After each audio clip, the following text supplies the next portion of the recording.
everyone, to the A.D.D show, where we're not always right, but we're never wrong. As always, I'm Mark. And I'm Hans, and welcome back to the show, everybody. Like you had heard on our Facebook page, this one's going to be a little bit different. The NFL season's a little bit on standby. I know we have some free agency stuff going on, and soon to be some training in the draft before you know it, but today we're going to flip it a little bit. We want to talk a little NCAA basketball with the tournament going on, the NBA going on a little bit, and just kind of go over what we're thinking so far at each point in each one of their seasons. Obviously, the NBA is in the middle towards the end right now. Yep. NCAA tournament, we're in the Sweet 16, so we're in the nitty-gritty of some of the best teams in college basketball. So with that, on a beautiful 77-degree day, how are you, Mark? I'm good. I'm excited. I love the NBA. Mm-hmm. I don't talk about it a lot, but I love the NBA. I love college basketball. I love this time of year. Every year I make a bracket. Every year. And the funny thing is I make the bracket, but then I don't care about the bracket. Yeah, I'm the same way. I made like 11 brackets, and I just stopped caring. And I don't. But the reason why I don't care is because I always root for the upsets. Yeah, always. I think this time of year, it is so amazing to see teams play. Yeah. And it's one of those days. Like, you saw a lot of upsets last week. This is probably the most upsets I think I've seen in the tournament in a few years. And the way I was describing it in my head was, a lot of the top teams have never been here before. Yeah. They were never the top teams. They were never expected to win. They didn't have a coach that, you would say, oh, they can, and they didn't have like that. They just good this year. And they just played better than a lot of other people. Like the Big Ten. Big Ten ran roughshod, and they had 9 teams in the tournament this year. They got 1 left. Yeah. And everybody said they were the best tournament, best conference. The Big 12 had a lot of teams in it, and everybody said they were the best conference. I don't think they have very many teams left. I think Arkansas, Baylor. Arkansas is not in the Big 12. Okay, so Baylor. It's just Baylor. And I think you're right. I think it Baylor. is just Baylor. So we had the most teams left in the 32. We had 9 teams still left, but they all won over the last week. Lost over the last week. And you're looking at ACC has Florida State and Syracuse. The Pac-12 has USC, 4. Oregon, UCLA, and Oregon State. I mean, 4. And then you're looking at these other schools like Creighton, the Big East, Alabama, the SEC, Villanova, Big East. Big East. Is it still called the Big East in basketball? Yeah. Okay. They went back to the Big East. But the thing I want to say is if you give these teams like an Oral Roberts, Loyola Chicago, an Oregon State, a Syracuse, if you give them life, and they're dangerous. Yeah. Like, if you give a team that isn't supposed to be there a chance, they're going to beat you. Well, see, and this is the thing with me with the tournament, is I don't like how they have 11 teams, 11 seeds, and the rest they fill in with small schools. Okay? You know how that is? I know Gonzaga is a number 1 seed, don't get me wrong, but you're talking like Loyola Chicago was the best, and they only got to an 8 seed. They had 3 losses this year, you know what I mean? Or something crazy like that. I don't know why we're not understanding smaller schools, that some of these schools should be top. Like no offense to me. So I'll answer that because you're a college football guy. Yeah. Okay? And college football, you're not going to have a USF in USF, right? Yeah. It was Southern Florida that year. I guess it's a strength of schedule thing. Strength of schedule. Like, who are they playing? Like, you're not going to put them in there. Like, well, that's why I know they're good. I had a hard time with Gonzaga at times because they don't have a strength of schedule. They have a couple good wins against good teams, but the teams they won against... But they were undefeated. Exactly. And that makes a big difference, And that makes a huge difference. Where you're looking at, say, a Michigan, who Michigan's losses, they have 4 losses, I believe. Ohio State, you lost to Illinois, you lost to some teams that are up there. Yeah. And again, college basketball has the same thing college football does. Yeah. They have the big school bias. They do. So they have the Big 5. Well, I think there's more than just the Big 5 in the college basketball because the Big East is in the, but you have the top conferences, and then you have what they call the secondary conferences. Yeah. And no, they don't hold as much weight. No. But they're just as good. Yeah. That was one of my things, even though it's a fan for me. Even watching West Virginia as a 3 seed, I didn't even understand it because of 9 losses. I didn't understand that, but we don't have 1 loss. That's not a top 20 team. Right. So that's why I guess those your losses... strength of schedule is one of the best in the country. So but to me, I was like, I'm seeing Loyola Chicago, I'm seeing Oral Roberts, I'm seeing UCLA, teams that just are playing better than what a 3 seed was doing, and we should have been more prepared. So I'm just using the example of sometimes the seedings This is why the bracket challenge people make money. This is why Vegas bets on it, because no one's predicting an 8 seed Loyola that should have been a 1 seed is winning, and that's how you win. And Chandler, our friend Chandler, loves basketball. He said this is going to probably be the first tournament that's chalk in a long time. Mm-hmm. And I didn't agree. I said yes. I said it's top heavy. But then I was watching the games. Dude. And I mean, I tell you what, Arkansas, Texas Tech, okay? Mm-hmm. Arkansas, Texas Tech, they're both, like, Texas Tech is more of a football school than probably a basketball school. Arkansas is more of a basketball school than a football school. Recently, I would say basketball, Yeah, Arkansas is not very good at basketball, hasn't been in a while. Yeah. But they're very good this year. That game was ridiculously good. Mm-hmm. They were playing such good defense. They were playing, like, it was old school basketball. And one team went up 10. The next team comes back. It was back and forth all game. It was so much fun to watch. Yeah, I watched the second half of that game, and it was a really good game. You had, there was another game. Oregon went and beat the absolute snot out of somebody. I think it was Kansas. Yeah. And, like, no, I don't think Kansas was... It might have been Kansas, wasn't it? It's just the time of year where... I just absolutely love, because USC beat the snot out of Kansas. That's what it was. I was like, I don't think it was Oregon State. And Oregon beat Iowa. They beat the snot out of Iowa. Yeah. And you're just looking at it and you're like, okay, now Oregon was a top 5 team in the preseason this year.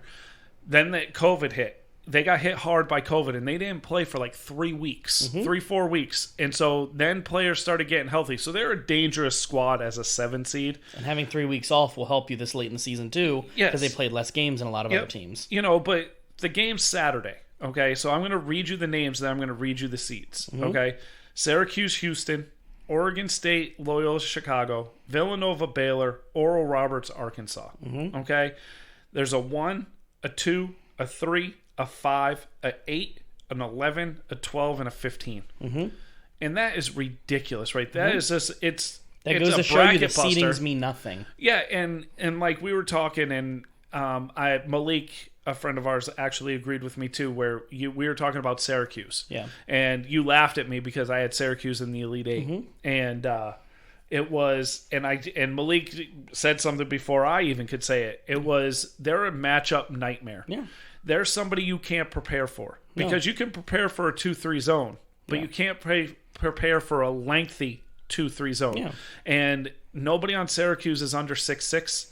Yeah. They're long arms. Yeah. They run back and forth. It's a ridiculously and on quick top of that, like I just told you before we got on the air, was that they have incredible 3-point shooting. And when they're on, like they were in their last 2 games of the tournament, they don't lose. Right. And again, luckily, even though, like I said, the Syracuse game was a fantastic game. Yeah, my team lost, y'all. I was disappointed. It was a fantastic game. But it was back and forth in the second. Yeah, it came down to everything in the second half. And that's one of the things where I may be biased here looking at the teams, and I know West Virginia's still not in it, but between Boeheim and Huggins, they were the 2 best coaches left in the tournament. 2 highest profile. I'd say the highest profile. Yes. But I'm saying like Hall of Fame caliber type coaches that have been doing this for a long time, and they bodied each other. Yep. They have 2 different play styles. You have a 2-3 zone versus a press offense, press defense. And they're not the same. And that's what made this game that much... You're counting over there. I don't know what you're counting about. But that's what made this game that much special. Yep. It was a really good game. 6 decades. Yeah. Jim Boeheim has gotten a team to the tournament and has won a game in the tournament. Isn't that crazy? 6 decades.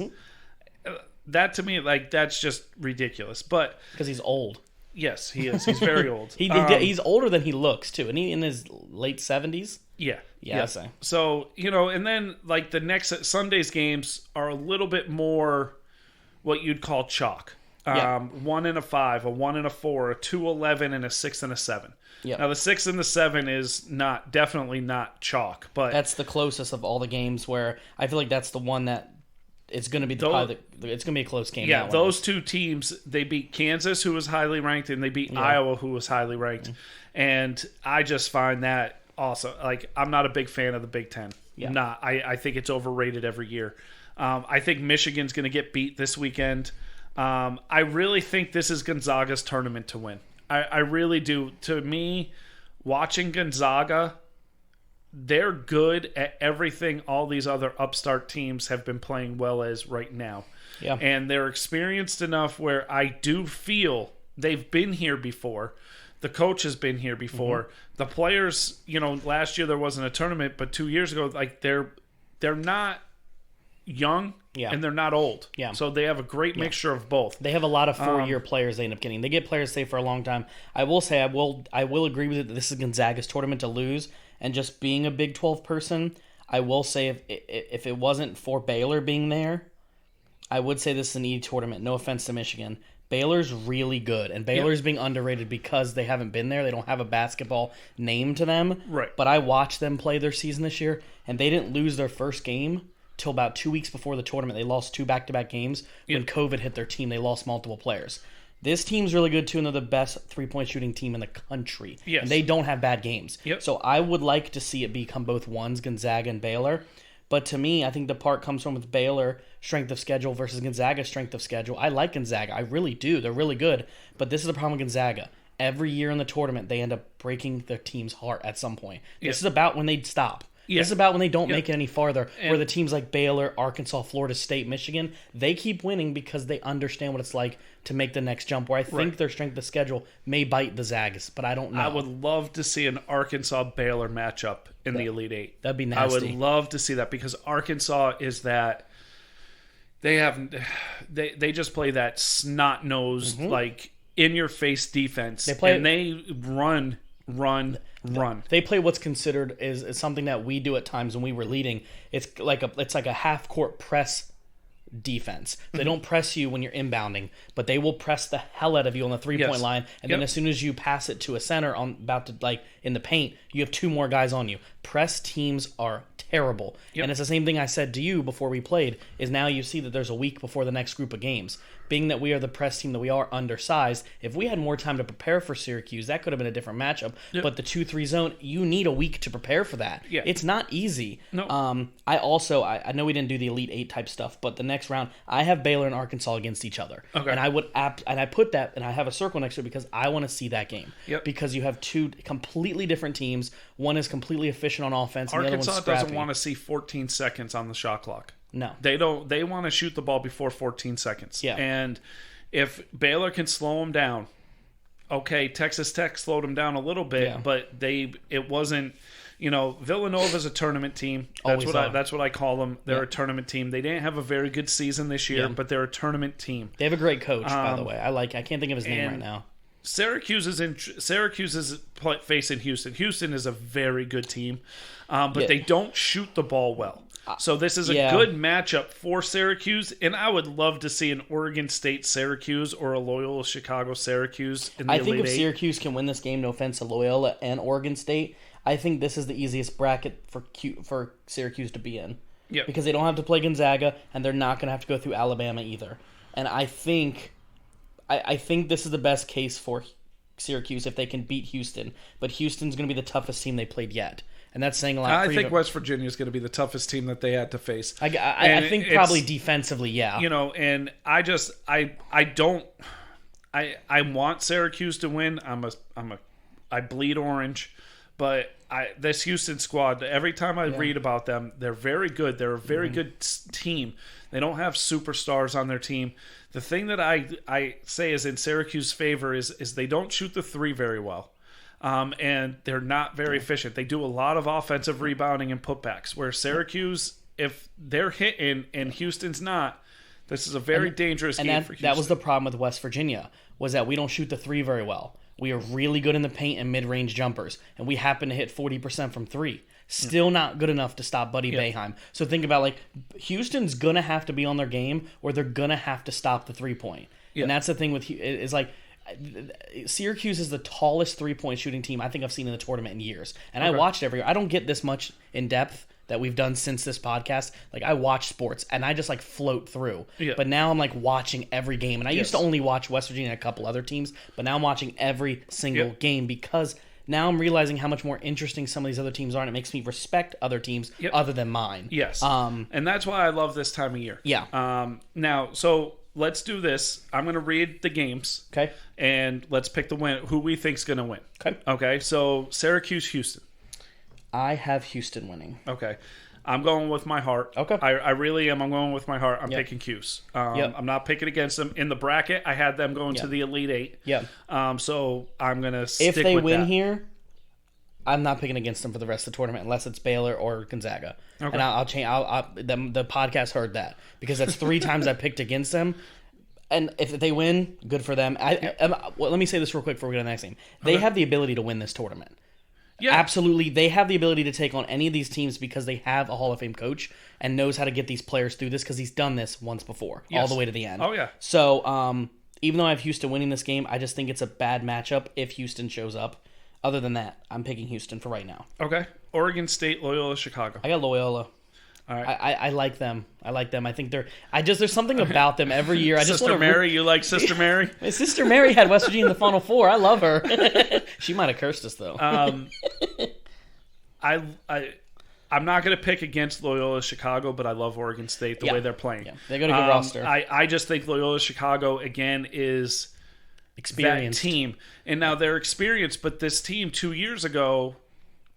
2-3 years ago went to the Final Four, so some of these players actually went to the Final Four. That was 2 years ago because last year they canceled the tournament. Okay, so 2 years ago they went to the Final Four, and some of these players were on that team. They know what it takes, and they're very well coached. So I am going to lean towards Loyola Chicago on that one also.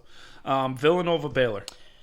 I'm going with my gut, and I'm going with Baylor. I think they're more consistent this year than Villanova, and their strength of schedule versus the Big East. The Big 12 was tougher this year than the Big East, so I'm going to go with Baylor. Okay. I'm not picking against Villanova. I got Villanova in the Final Four in the bracket challenge. Interesting. Okay. Yep, and I think they are going to get there. I want to see it. I want to see them lose. Now this is going to be a good game. I feel. If Baylor wins, Baylor blows them out. Yeah. If Villanova wins, it's a close game. Yeah.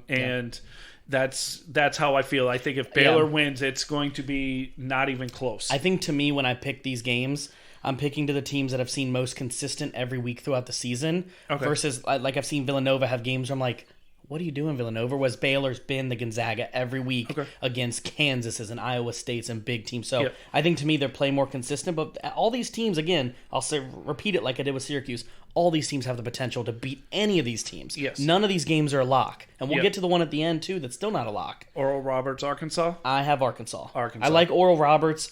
This is probably the one team most people don't know a lot about. Being a basketball fan for a long time, especially college over the NBA, I've watched a few Oral Roberts teams, and I'm not picking them because they're not good. I think their 15 seed time is done. And this is about when those teams are done. Yep. Loyola Chicago a couple years got lucky, but not lucky. Sorry, I did not say that. But I think Oral Roberts, Arkansas is nasty. Yes. I didn't know who they were till the tournament. I watched them. That's a nasty team. Yeah. It reminded me of watching a red-colored jersey of my West Virginia team, but with better shooting. So I got Arkansas winning that game. Okay. We go to Sunday's games. Yep. We've got Creighton Gonzaga.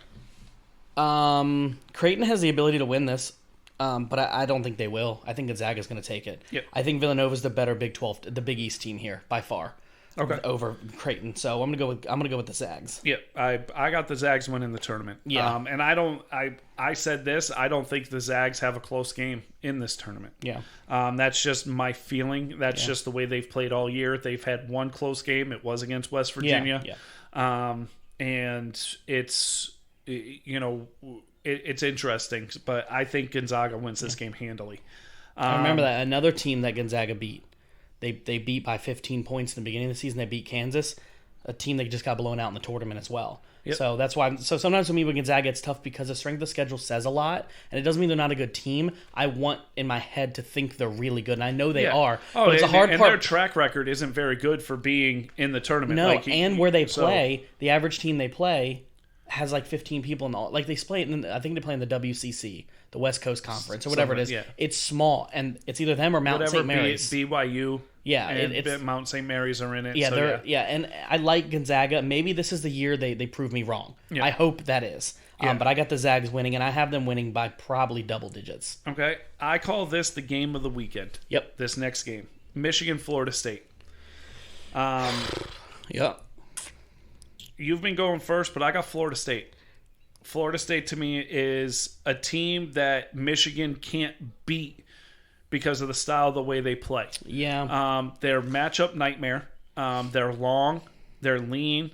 and they're fast, and they remind me of a better version of Illinois, or like an Illinois team. Yeah. Michigan couldn't beat Illinois this year. Yep. They couldn't beat Ohio State, and I think Florida State is one of those teams where they are going to beat Michigan, and I think Michigan, and I think that's going to be, Michigan's downfall is they don't match up well against them. Yeah. And I love this matchup, and I got Florida State. I also have Florida State. Okay. I did have Michigan. Because you don't like blue? No. Has nothing to do with Michigan in blue. Maybe it has some stuff to do with Michigan and some past stuff. No, I'm just joking. No, my problem is I didn't actually think of Florida State when I saw FSU. I don't know who I was thinking of. But now that I'm remembering you saying it, I'm thinking of the Florida State team I'm actually thinking of. I have a client who's a big Florida State fan, and he has been for years. And this team defensively is a nightmare. Mm-hmm. They're a matchup nightmare. Offensively, they're not very good. But I don't trust Michigan. I never really have. Okay. So this is going off my gut feeling, and I had Michigan at first because I saw 1 versus 4, and I don't know if I was thinking a different FSU. I know that's not, but you know what I mean. I think I'm going to go with FSU here, and I think this is an easy choice for me because I feel like they're better built for this game. I don't think Michigan's going to be prepared for this. All right. UCLA, who surprised me, and Alabama. They're not beating Alabama. No. They're not beating Alabama with Teddy Buckets down there, a transfer from West Virginia. That dude's a monster. Yeah. I like Alabama. This Alabama team is good. They're good, and they shoot with the ball really well. I have them going farther than even the Elite Eight, but I think they're gonna beat UCLA. Okay. I think this one you're gonna see. These games are gonna be a tad bit easier to predict in the last few rounds. It's gonna start getting a tad bit easier because you're gonna really see who the cream of the crop is start rising to the top. Okay. So that's just what I think. Oregon USC. I picked USC. Okay. I had a hard time with that game because I'm going to be honest, I haven't watched a game of either one of them two yet. Okay. Besides highlights of them two. So my gut picked USC, and my gut mainly picked USC for they're just overall better balanced team. That's what I have written here. They shoot the ball well, they defend the ball well, they don't turn the ball over a lot. They've had a more consistent schedule and a little bit. They have about the same strength of schedule. So this thing, same division. Yeah, same division. They're about the same strength of schedule. Same conference. Yeah, same conference. Both Pac-12. So let's see. I can flip a coin either way. Whichever one wins, I'll root for. Yeah, I guess put it that way. I got Oregon. Okay. Just because I know what type of team they were beginning of the season, and then they got hit hard. By COVID, and they lost a few games they shouldn't have when they came back because you just didn't have legs. Yep. So I've got Oregon winning this game. I really like their team. So we did the Elite Eight just then. Yep. Since this podcast is everybody's hearing this on Friday, would you want to do our all the way to the end predictions real quick? Well, they won't hear us again before it's over. Yeah, they will. We're going to be on next Thursday. Next games are going to be Sunday. The Final Four, the Elite Eight will be Saturday. Final Four will be Sunday. This weekend coming up? Yeah. Yeah. This weekend we're in right now is the Sweet 16 and then the Elite Eight, and then Thursday it'll be the Final Four and the finals. So another week farther. So it's a whole 3-week long thing. Yes. Gotcha. I thought they were doing the Elite Eight, Final Four, Sweet 16, all that this weekend, all of them. No, okay, this should just be Saturday, Sunday, and next week is going to be probably Sunday, Monday. Gotcha. Okay. Or just Saturday, Monday. Then what we'll do is we will add to the teams we have. We'll see who wins, put in our Elite Eight, and see where we were wrong, and then we'll go from there. Yep. And so we told everybody that we did a bracket challenge with everybody that were in the Fantasy Football League and I would like to say I am in first. Thank you very much. I am in first. I'm tied with Christian. So we're both in first. Yep. Say what you really feel. So, you only have a chance to get 56 points for the rest of the tournament. I have a chance to get 88. So, but will you? Yeah, I will. Now Logan has a chance to Logan and Chandler. Logan has a chance to get 100 points. He's 2 behind us. Nate 96. He's 2 behind. Chandler's 3 behind and has a chance to get 108. So Chandler did more chalk. So if the Final Four's chalk, Chandler's going to win the bracket challenge. He picked all 1 seeds or something, didn't he? Something like that. Yeah. So and then Malik got 31 points and he can only get 76 points. So it's he's not. And really Logan don't even watch college basketball, and Logan's kicking Malik's butt. And the thing is Logan had Loyola Chicago in the Final Four, and the last minute he changed it, and he had them losing in the first round. So he's kicking himself right now. But it's like I said it in the group. I love it when the teams that aren't supposed to win. Yeah, exactly. I love upsets. Yeah, even for me as the West Virginia fan, when we played Syracuse, I wasn't mad. Sure, I was disappointed that my team didn't win, but I wasn't mad because I like upsets too.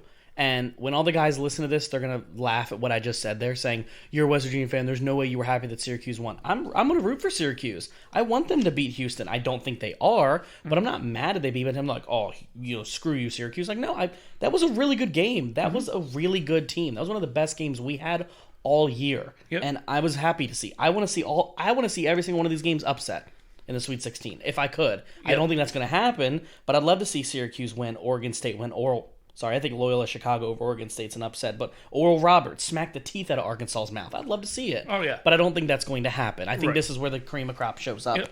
So it's going to be a nice weekend. I love I have Saturday off. I'm disappointed I have to work Sunday, but I got Saturday off. I'll definitely watch some of the games and just really look forward to, hopefully Syracuse wins. So let's transition into NBA playoff picture. Today was the trade deadline.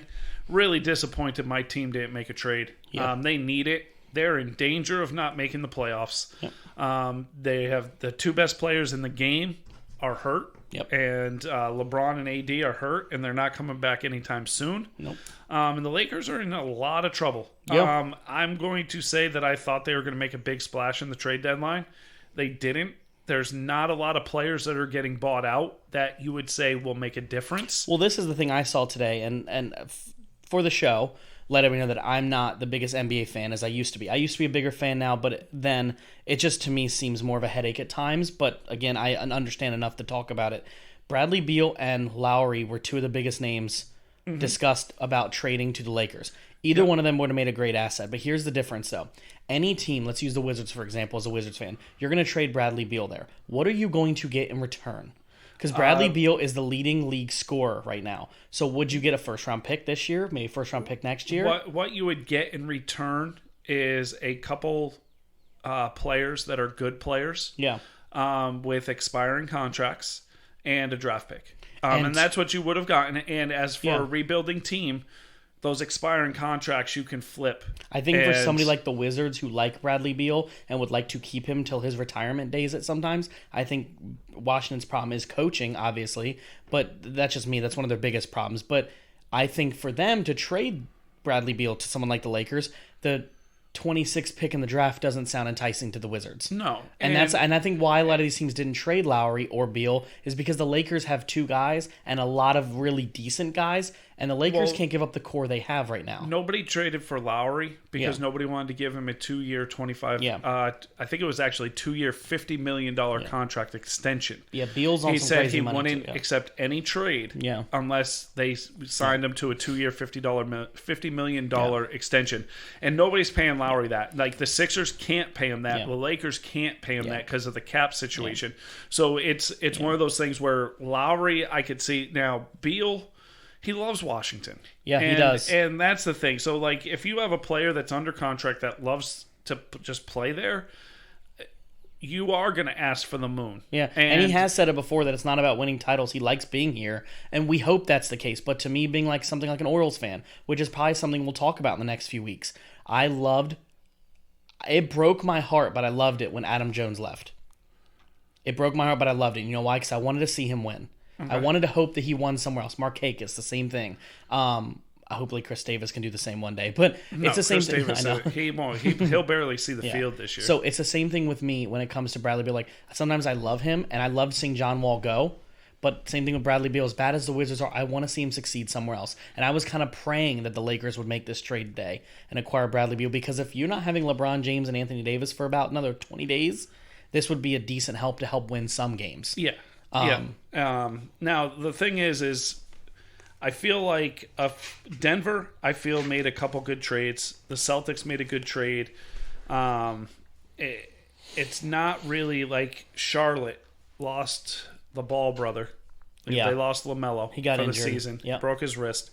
So I don't see Charlotte staying in the number 4 seed in the East. No. Boston got better. I see Boston moving up. I think the Heat got better. The Heat definitely got better. Yep. I see the Heat moving up. But you're looking at 4, 5, 6, 7, 8, all within a game and a half of each other. Yep. And then the top 3 teams are running away with the division. Yep. So what you're hoping for is maybe a 4 seed if you're Boston or if you're Miami. Or Atlanta.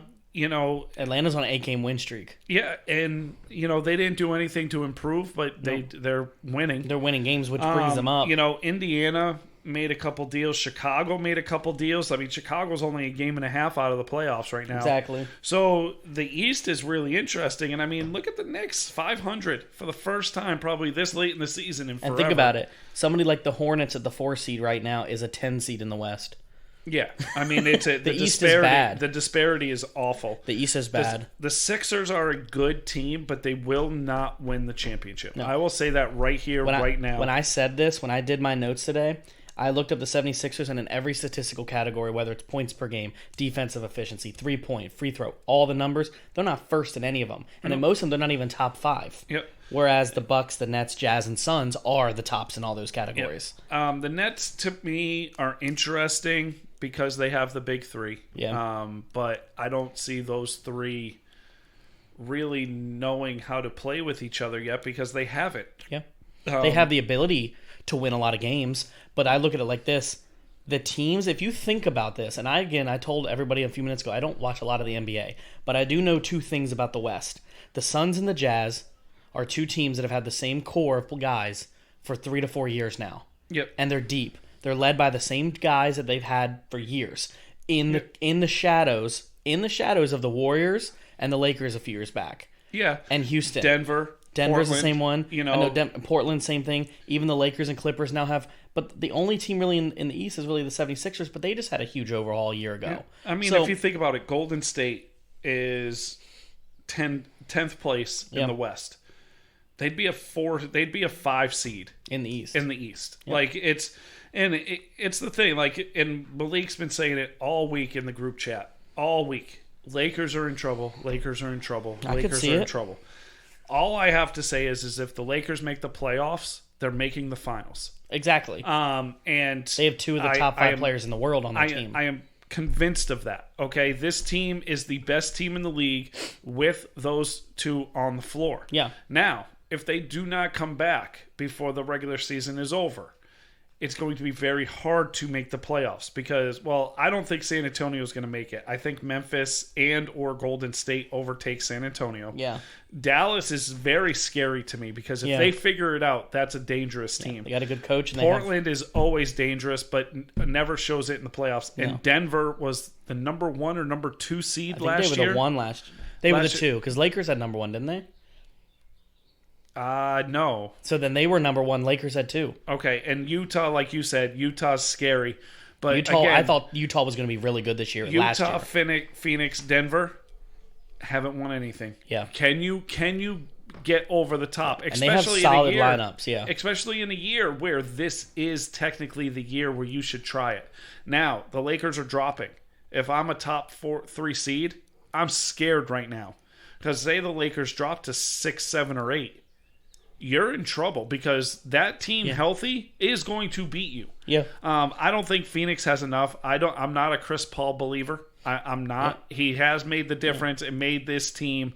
And if you really look at good. the Lakers, you may have it next to you. I'm pretty sure they've been 500 of their last 10 games, somewhere around there. If you have that pulled up right now, last 10 games, they're not very. They're 5-5. 5-5. So if you do the math, they've lost 3 in a row. 3 in a row. So they were a 3 seed a week ago. Yes, they were, and the difference between where they are and 8th place is 4.5 games. So that means the teams below them have to win 4.5, and they have to lose 4.5 just to make even, which could take 8 to 10 games to make that swing. Right, but again, there's still 30 games left. Yes, and it is going to be interesting.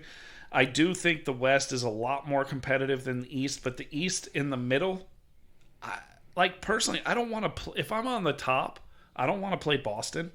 I don't want to play Miami. I don't think Boston's as good as they used to be, but still not a team I want to play. But their best player had COVID and still doesn't have his legs. I understand. Like that. But that's what I'm saying. Like, and they just made a good trade to get another scorer.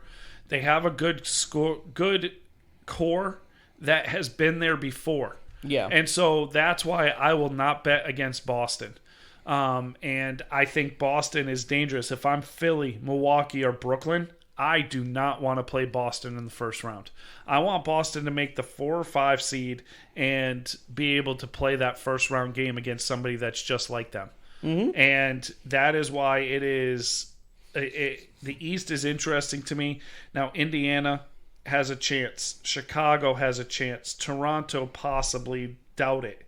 But anything can happen in 30 games. Like, anything can happen. There's also a possibility that in 30 games, only playing 2 or 3 a week, 4 games a week, there's also a possibility that LeBron and A.D. are back with 12 games left, 15 games left. They're both what? They're both 2 to 3 week injuries, right? I told Malik that I have all the confidence in the world that if the Lakers fall to like 6, 7, almost 8, that LeBron comes back. He'll find a way to come back. If he comes back, then they start winning a little bit more. And then when AD is back, it is going to be light. LeBron will find a way to play in his point guard position he's been in the last few years.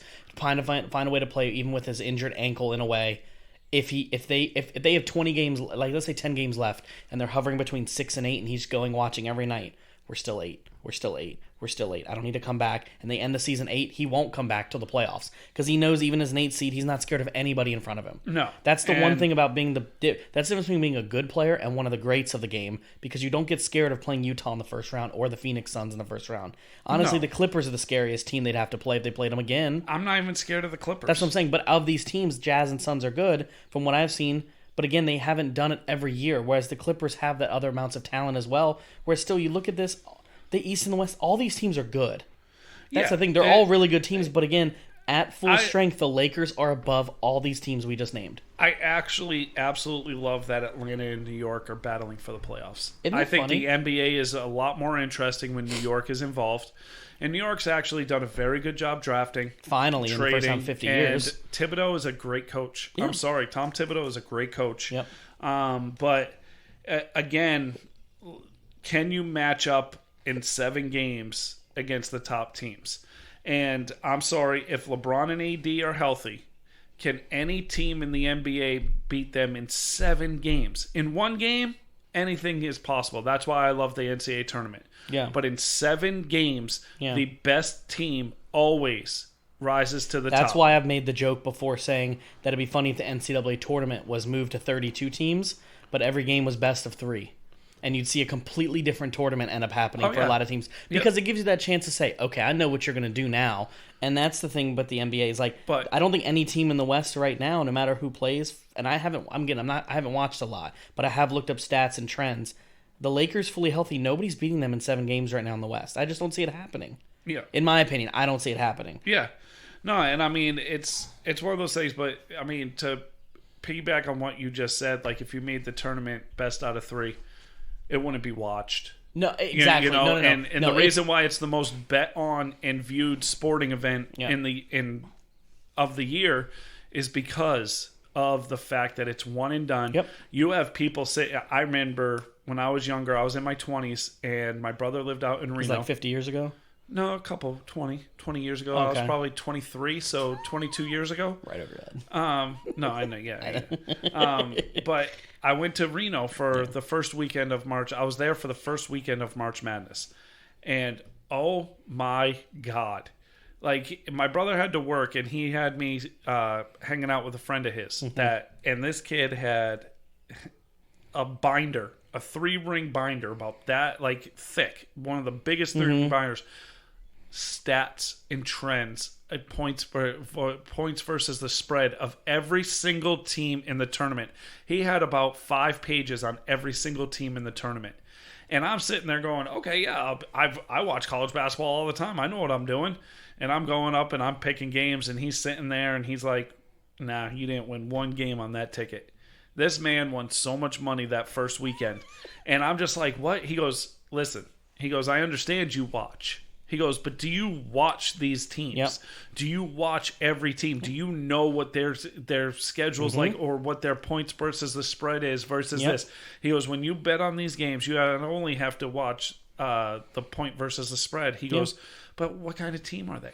Like, how long have they played together? Yeah. He goes, you have no idea. He's like, that's why there's so many upsets in the NCAA tournament. Yep. Is because you have these teams that you give them a chance, and they're not going to lose. And that's one of the things that I think I've done better with this year. And I think we just, what did we start the show 35 minutes ago? I said the same thing. Are you watching the sport, or are you watching the sport? Why'd you look? You didn't think you felt like we've been on longer than that? Yeah. It's only been 35 minutes.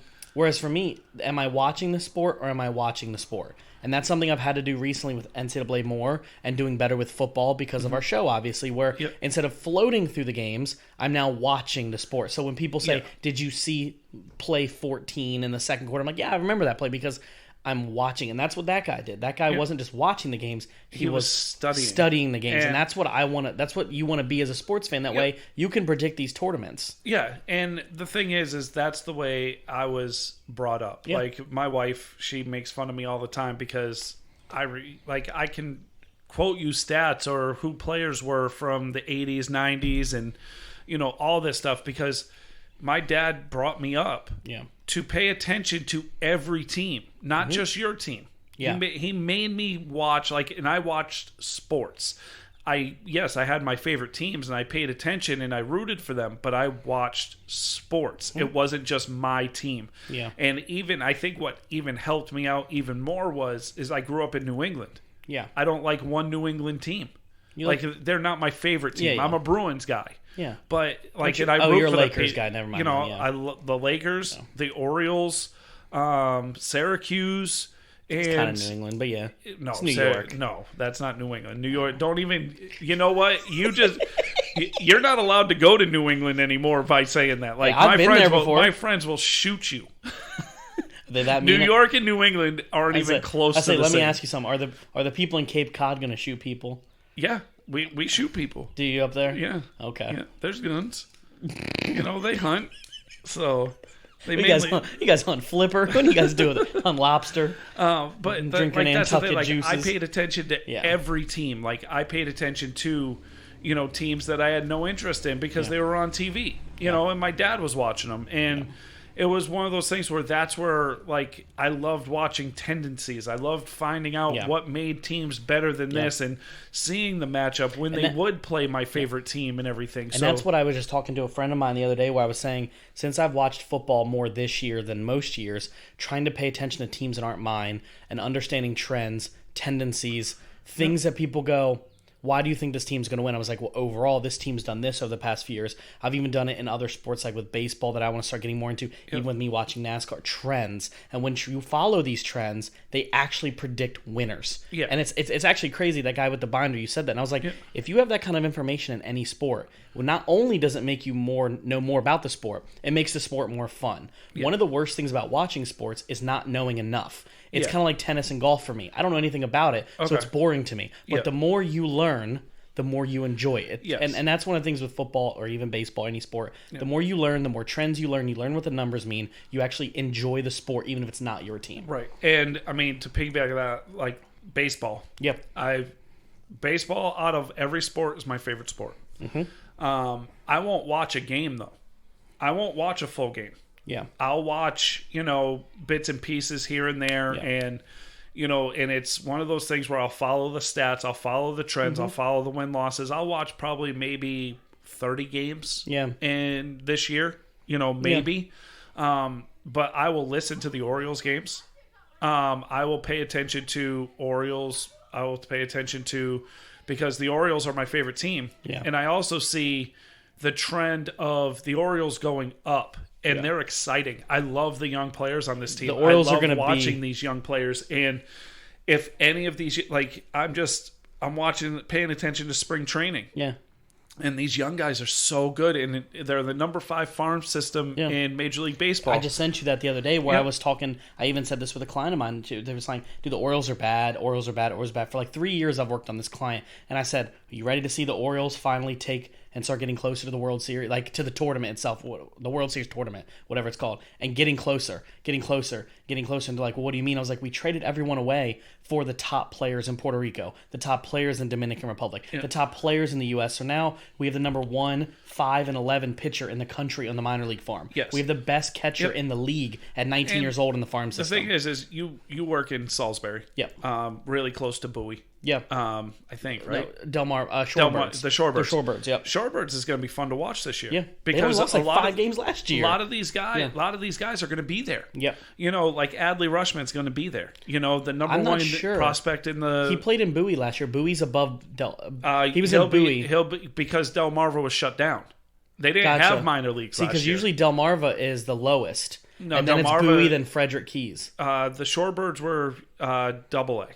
They were the one where you put all your prospects. Really? And AAA is where you have your older people that will move up. But so what's the AAA team? The AAA team is Aberdeen?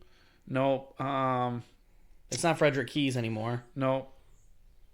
I can't even think. So I thought the Shorebirds, for the size of the stadium versus Bowie's, they were the small team. No. Gotcha, okay. I think actually the Bowie Baysox are the AAA team. That's where... something Ironbirds. What's the Ironbirds? The Iron, I don't think they exist this year. The Bowie Baysox and I'll find out where Adley Rutschman is. But they are it's going to be exciting to watch. And they're going to be. I look at everybody on that team, and they're young, they're hungry, and the coaching staff and the general manager, they have them going in the right direction. Yep. Now the teams that's in baseball, it's so frustrating because there is no cap. Yeah. Okay, and the Yankees can spend as much money as they want. The Dodgers can spend as much money as they want. And they buy all the good players. And in baseball, you don't have to gel as a team to be successful. Does that make sense? Yeah. Like, it's not like you could... If you have 9 of the top 10 players at every position... so starting for your team and you have 3 top 20 pitchers on your team, you're going to be very, very good. Of course. And San Diego is starting to buy players, buy pitchers and everything. And that those two battling each other will be fun to watch this year. I'm a huge Manny guy. I'm a huge Tatis guy. Yep. I actually love the young guys, Acuna and Azuna on Atlanta. Yep. I love Soto for Juan Washington. Soto. Yep. I love the young guys. I love the young talent that's coming in. I wanted to say this real quick, then I want to ask you a question. So, he's the first pick. $8.1 million signing bonus, which is the biggest at all time. But he played 5 games with the Aberdeen Ironbirds. Okay. That's their 1A. After 3 weeks, he was promoted to the Shorebirds. He played 37 games there. He slashed a .254. Then I guess there's another slash, .351 slash .423. Yep. I don't know what the last 2 numbers are, but I know the first batting average, OPS, and slugging base percentage and slugging percentage. And then with 4 home runs and 26 RBIs in 37 games. So he was at the Shorebirds last year before they shut down. So obviously, I guess Adley Rutschman is one of those players like a Manny Machado, a Mike Trout. He's going to be a game changer. He's the real deal, and not a single player or scout or coach in the league says any different. Well, he left as a junior in college. Yes, he didn't leave. This is his numbers. 2019, his junior season, he batted a .411 slash .575, .751, 17 home runs and 60 RBIs. Remember, college baseball, they play a tenth of the games that they play. No, he's the real deal. Yeah. But the reason why he won't play a lot this year for the major league team, you told me this before, is because not only because the minor league baseball was shut down last year, but also it's the player development and the control years that you would have. You said there's something to me. I don't know much about this, but you said something maybe we can do on another. As soon as you bring a player up, to the major leagues, you start their controlled years, okay? And it doesn't matter how they have to play. I think like 15 games in the majors. They don't even have to play. They just have to be on the roster. And as soon as they hit that certain point, the controlled years start. So you control them. How many years can you control them in the minor league, though? Well, the minor leagues, you can never bring a player up, and they're yours unless you trade them. Gotcha. Okay, so as soon as they come up to the major leagues, then that's when his rookie contract goes into effect, and it's 5 years of control. Gotcha. For a team. And so that's what happened with Manny. Gotcha. So Manny, we had 5 years of control. We brought him up. I watched him with the Shorebirds. And an end of a playoff run, and he did really well, and then he started. And that's why we didn't re-sign him. He was way too much money. He would have been exciting to watch, but a rebuilding team like this cannot have that type of contract. Now, with something like Adley Rutschman, if we keep getting better in the direction we're going, he might be somebody that gets that contract. Yes. But here goes into my next question. I know we talked basketball. We didn't say much about the MLB, but let's just do it because I'm on the topic right now. Do you think, because this is something I'm passionate about, do you think it makes it more watchable if this happened? The MLB should have a cap space where all teams can spend. I think, for me, okay, I think every sport should adopt what the NFL has. And the reason I want to ask you this is because for me, a very half-assed baseball fan, but I really want to like it more, and I'm trying really hard. Yep. Of all the sports, that's the one I want to be a bigger fan of because I like it. It's a fun sport. But let me ask, you have teams like the Yankees. Yep. You have teams like Boston. You have teams like the Padres and teams like the Dodgers. These 4 teams have spent so far in the last few years almost $3 billion of money. Yes. But yet the Orioles' total roster is $70 million. The Orioles will never be able to... Is it that much? No, I don't even know if it's that much. I think it's closer to like 35. It's really low. So my point is like hockey has a cap space around 45 to 50 million for all the players. So if you brought that down, I feel like that would trickle and make the whole league better. Yes. Kind of like the NBA is where you get good teams. Like baseball, like no offense, if it's not the Padres, Dodgers, or Yankees, it's not going to be any other team this year. So here's the thing. In the NFL, I believe you have to spend a minimum amount of money. Yes. Okay. I don't know what it is, but you have to be at a certain number, I believe. And we'll have to research this. We'll do some research for everybody. We'll get Nate will tell us. Out. Baseball has a problem, okay? Because teams like Tampa Bay, teams like Miami, the Marlins, there's like a handful of teams that won't even come close to a minimum.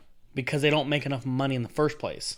Because that, and also because they do like Tampa Bay does an unbelievable job developing their players, and so they look at it as okay, we're the best we're the best minor league system, we have the best prospects, and we develop them well where they're talented, and if we can keep them under our control for 5 years, in the 4th year trade them away for even more prospects to keep us relevant.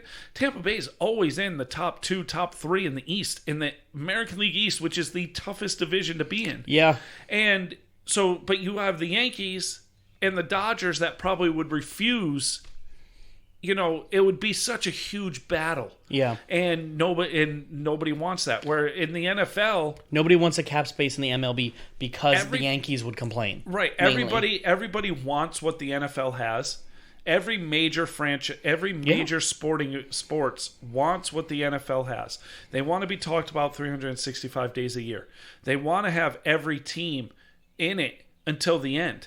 They want parity. They want you to be able to go first to last to first, and vice versa. Yeah. Like in the NFL, it's almost a norm that there's teams like, what is it? Like there's some ridiculous number where it's like 2 teams in each division don't make the playoffs that made the playoffs the year before. Yeah. And so it's always like, oh, who are going to be the teams that go into the playoffs that weren't in the playoffs last year? In baseball, you don't even have to be a baseball fan. Like you could be like, and I'm not going to make fun of you, but like you, and the Dodgers and the Yankees are going to be in the playoffs. More than likely in the World Series too. Padres that there's a handful of teams. There's probably half the league aren't even going to contend. Yeah. And that to me is a broken system. Whereas with football, I can tell you that as we're sitting right now, if I went through the 32 teams and the moves they made without the draft so far, I could say 28 of them could be playoff teams. Yes. If not 30. I'm dead serious. Yes. And that's the difference with baseball. I agree. You can't do that with baseball. No. And I want to watch baseball, but this is why I haven't watched baseball in the last 3 years, because you know what you're getting with the Orioles. And that's nothing against the Orioles. They're rebuilding, which some teams do. But when they rebuild in baseball, they don't even try to play. in a way. I mean, I agree with you. I would hate to say that Major League Baseball players or professionals don't try to play. Well, but in a way, I agree. I think it's more like with experience. I agree with what your concept there. Like it's not like I think with baseball, even though the Yankees won't do it, the Red Sox won't do it, and these big teams won't do it, I think adopting maybe a $250 million cap space or something like that would be why is the season so long? So two things for me I think would help baseball, and me and Logan talked about this the other day, where which one of the five major sports be the first one to die, and we've all talked about this, and I would agree it's probably baseball. And it's not that it's a good sport. It's that one, I think it should be 7 innings and 108 games. Maybe keep it 9 innings, but people have. I don't even think 108 games is necessary. I'm thinking cut the season in half. And okay, so let's say we cut it in half. We just had this conversation. I literally, well, Logan probably listens. We had this conversation about NASCAR. Okay, 500-mile races, 600-mile races. People get out of the car exhausted, puking. What's the average attention span of a younger fan now? It's not like your fan, like you, or your dad when you were kids. You could watch a 10-hour baseball game. You loved it. Yeah. Now the attention span's about an hour and a half to 2 hours. So football is cutting commercials. They're cutting them back a little bit. So with baseball, 7 innings. NASCAR, other than the Daytona 500, all the races can be 350s, 400s. You never would. You'll never see it. Yeah. You might see a reduction in games by 10 games. Yeah. And they think that's a big deal. Yeah. I don't. I think the season's way too long. As a pure baseball fan, and I will say that I love baseball. My whole life, I haven't paid attention to a whole baseball season. It's too much. It's too much. And then the playoffs are in the middle of the probably the most watched sport since I've been alive, which is football. Yeah. And here's the other thing too, is you play 163 games, and by game 4, you have 5 people in the stands of all the teams, except for really the Yankees. So if you condense the season, brought the price of the tickets up a tad more than they are, they're like $10 for tickets. Bring them up a tad bit, condense the season. Every week you'll have full stadiums like NFL. But if the NFL played 65 games, bet it's not filled every week. Oh no. So because it's such a short and condensed season. You have 16 games in the NFL, so soon to be 17. 17, but you have 8 at home. Yeah. You only have 8. Like you only have 8 chances to see your team. And me personally, I'm an at-home guy. Yeah. I'd much rather watch every sport at home except for baseball. Baseball is fun live. There's something about sitting in a baseball stadium for me. Because you can see more. I've been to an NFL game, a baseball game, college football, I would say, because they are smaller stadiums. But I agree with you. Of all the live games, baseball to me is one of the best live sports I've been to. And for me, it's not just... It's the sensation I get. Yeah. It's I tell this story all the time. When I walk up the ramp to go to our seats and I see the grass for the first time, it brings me back to when I was a kid. Yeah. Going up and seeing it for the first time. Yeah. I love the sound. I love the sound of a ball hitting the glove. I love the sound of a bat, like that pure sound of a bat connecting and going deep. Like that's what made me fall in love with baseball. Not numbers, not the season, not players. It was the sounds, and that to me you can't get at home. Yeah. I don't care if you have Dolby surround sound. You're not getting that. And that's why I think with me, I like baseball and I want to like baseball more, but I think the hard part is most of the average fans do too. We have a lot of questions why it seems to be the one sport that isn't revolutionizing itself. It seems to keep falling years behind all of its peers. And again, like the NBA, any sort of injustice or any sort of political event, football, in a way NASCAR, in a way basketball, these sports are saying, yes, we're going to do it. Whereas baseball's like, nah, we're going to not get involved with anything. We just want to be our own little club. But I think sometimes baseball opening themselves up to change, saying fans, what do the fans want? Because all the other sports seem to always pull fans, and they do changes based off that. Whereas baseball to me is like, no, we kind of like it our way. And you saw with COVID, the 60 game, it worked. Yeah. I thought it was because exciting. By game 30 or 40, you know your team's out or in. You know it, most of the teams. Yes. And I'd say 20 of the teams. I tell you what, the Orioles were still in the playoff hunt by game 30. Exactly. They were in the playoff hunt in game 40. Yeah. And that's when the wheels sort of fell off there. Yeah. But again, it was more exciting. I think it was more watchable. I think instead of 6 games a week, and you made it down to, 162, so what's that, 81? Let's say they just do 80. Let's say you do 80 games. Instead of 5 games a week, you do 3 a week. That would make it where you don't... Because with baseball fans, we can always go, I'll just go tomorrow. or I'll just go the next day. Yeah. Make it where they have less games, more spread out, so it feels more like a gift to get to go. Yeah. Somebody invites me to go see an Orioles game, I'm like, ooh, Orioles game. Whereas it doesn't feel special anymore to a lot of people. See, I was actually going to look up how hard it would be to get tickets, because I know they have limited capacity and everything. It probably wouldn't be. At least opening day would be. But I'm not going to pay. I don't want to pay more than $30 for good seats. Yeah. And that's the problem. Like, you could pay $10 to sit in the upper deck. Yeah. But I want to be. I want to sit on home. I want to sit on first base side. Yeah, you know, and it's, you know, so. But I mean, I love all sports. Yeah. I have to say I do not like NASCAR. Yeah, I understand. That's okay. And it's only because when that's the one sport I never got into. Like, my that's dad okay. never had NASCAR on the TV.